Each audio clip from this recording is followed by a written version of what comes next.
Halo teman-teman, berjumpa lagi dengan saya Brother Phil. Kali ini kita akan belajar sejarah. Dan saya pikir belajar sejarah sangat penting, supaya kita tidak disesatkan oleh berita-berita yang unhistoris. Dalam beberapa waktu lalu, TV One menampilkan diskusi antara pendukung Hamas dan pendukung Israel. Dan dalam diskusi itu, Babe Haikal mengeluarkan sebuah koin, yang mana dia mengatakan koin itu adalah mata uang Palestina yang sudah punah. Tapi yang tidak dikasih tahu oleh Babe Haikal adalah, yang mengeluarkan mata uang tersebut siapa. Lebih jelasnya, kita saksikan video berikut.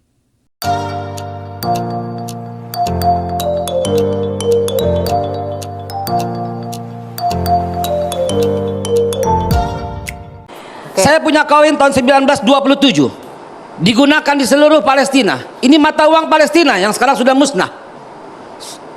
Itu ada tulisan Ibraninya loh. Ya? Itu ada tulisan Ibraninya. Boleh dicek? Boleh saya cek? Ada? Terang aja Mas Ibrani. Emang ada kenapa? nggak? Memang dengerin. Boleh nggak saya cek? Boleh nggak saya lihat? Memang jelas ini memang bahasa Ibrani Poinnya kok. yang ingin Anda sampaikan bahwa Palestina Dulu ada berusaha state dihapuskan. Palestina. Sekarang berusaha dihapuskan oleh Israel. Iya. Itu yang terjadi sekarang. Bener nggak? Ada tulisan bahasa Ibrani. So what gitu loh. Memang bahasa Ibrani. Itu bahasa apa? Bahasa Ibrani. Iya, Karena Palestina, wilayah Palestina itu didiami oleh orang Yahudi. Monica jangan membodohi semua ya. Oke. Yahudi, Tahun dengerin, Yahudi, 135. Kristen, Islam hidup kompak rame-rame di bumi Palestina. Mereka bertempur sejak tahun 1948 dengan kedatangan bangsa terkutuk yang namanya Israel yang berasal dari Austria. Kita sudah dengarkan bersama pernyataan Babe Haikal, bahwa uang koin yang ada di tangannya adalah bukti bahwa ada negara Palestina. Padahal kita bisa baca dalam sejarah, bahwa yang namanya negara Palestina itu belum ada tahun 1927. Berikut ini adalah penjelasan Dr. Bambang Nursena mengenai mata uang yang dimaksud Babe Haikal. Saya itu ketawa-ketawa sendiri lihat-lihat di dunia medsos itu. Saya menemukan gambar ini. Nih, saudara-saudara. Mata uang Palestina katanya. Ya, Anda tulis misalnya Palestine coin. Ini terbit tahun 1927, tertulis dalam bahasa Arab. Koinnya ini bahasa Latin dan bahasa Ibrani. Nih, saudara-saudara. Bahasa Arabnya tertulis Palestine. Bahasa Inggrisnya tertulis Palestine. Bahasa Ibrani tertulis Palestina, ya, huruf alef dan huruf yod. Lalu orang kan nggak ngerti bahasa Ibrania ini. Ini bukti bahwa negara Palestina sudah ada sebelum Israel. Israel baru berdiri tahun 1948. Palestina sudah punya mata uang, katanya gitu. Ayo kalau Anda nggak ngerti sejarah. Oh iya ya, bener ya. Terus Anda lihat cari di Google yang lain. Picture, bener ini. Mata uang kertasnya juga ditemukan. Lah ini mata uang kertasnya. Palestina ini berapa ini? One Palestine Pound, 1 pound Palestina. Ya, kemudian ini terbit tahun 1939, ini mata uang Palestina. Loh, ini berarti negara Palestina sudah ada. Lalu orang bikin hoax lagi. Negara Timur Tengah, salah satu yang mengakui kedaulatan Indonesia adalah Palestina. Loh, negaranya belum ada kok. Bagaimana diakui Palestina? Tapi yang namanya itu ya, Anda hanya percaya internet tanpa melihat cross checknya. Kacau. Ini betul, mata uang ini mata uang Palestina betul. Tapi ini bukan negara Palestina, bro. Mata uang ini diterbitkan ya oleh yang namanya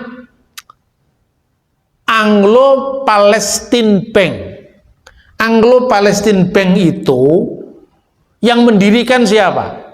Yang mendirikan itu jaringan gerakan Zionis yang dipimpin oleh Theodor Herzl.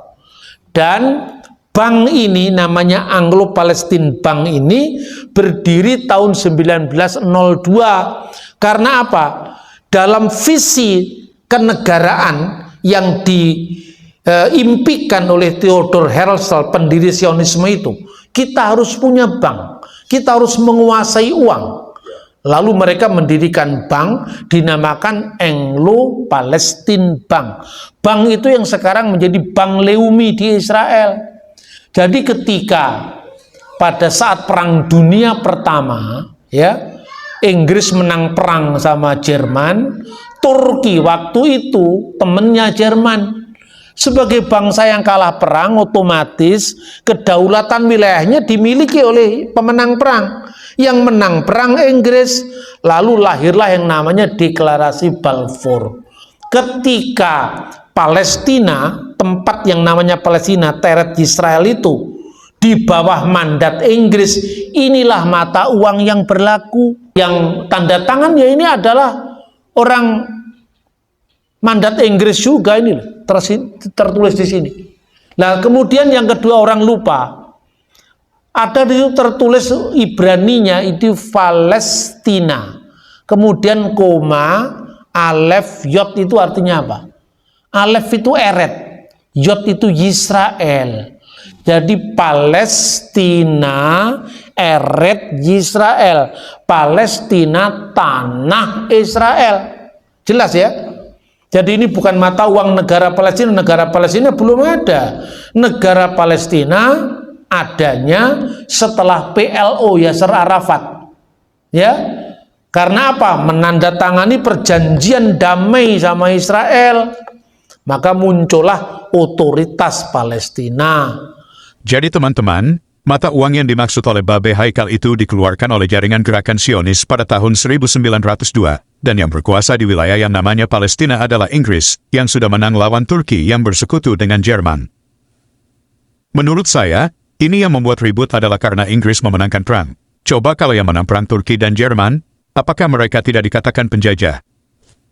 Ini kan namanya standar ganda.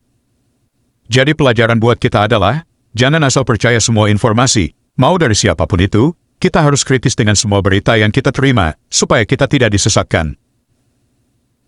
Sekedar informasi, Babe Haikal pernah mengatakan, bahwa dia pernah bermimpi bertemu nabinya, dan untuk itu dia dilaporkan ke polisi oleh Husin Shihab ke Polda Metro Jaya atas dugaan penistaan agama. Bahkan dalam pernyataan itu, Babe Haikal bersumpah demi Allah.